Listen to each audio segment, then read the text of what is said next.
Pour les passionnés comme pour les vacanciers, la Grande Odyssée VVF est l'un des rendez-vous à ne pas manquer dans les Alpes françaises. Forte de 2 décennies d'expérience, la mythique course de chiens de traîneau profite de son anniversaire pour faire évoluer les standards. Fini les catégories Open et Unlimited, il ne sera désormais question que du classement général. Une nouveauté qui s'ajoute à la création de la catégorie Duo, permettant désormais à 2 mushers de se partager la douzaine d'étapes proposées cette année. C'est quelque chose qui était demandé et qui, à mon sens, va servir aussi la continuité du sport. C'est-à-dire qu'aujourd'hui, on a une génération de mushers, qui arrive aussi en fin de carrière et on a une nouvelle génération de mushers qui arrive et c'était, voilà, une possibilité qu'on avait envie de donner pour une édition, à des mushers de partager finalement une édition à 2, de passer le relais, de passer le flambeau pour certains, et en fait, on sait aussi que le mushing, c'est un sport de famille, donc il y a pas mal de mushers qui passeront le relais aussi à leurs enfants et cetera.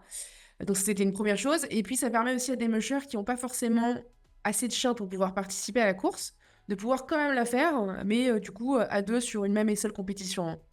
S'arrêtant successivement au pays du Mont-Blanc, en Chablais, en Maurienne, en Tarentaise et jusqu'en Noisan, la course noue également de nombreux partenariats, faisant évoluer chaque année le microcosme du mushing, cela en s'alliant notamment avec d'autres courses renommées comme la Lake Arrowed ou le Norway Trail. Alors l'idée, c'est surtout de participer aussi activement, à la pratique, au sport et voilà, plus les organisateurs mettront aussi, dans les différents pays, leurs forces en commun, plus, voilà, ça sera mieux pour le sport en lui-même, d'essayer de faire des passerelles entre les différentes courses.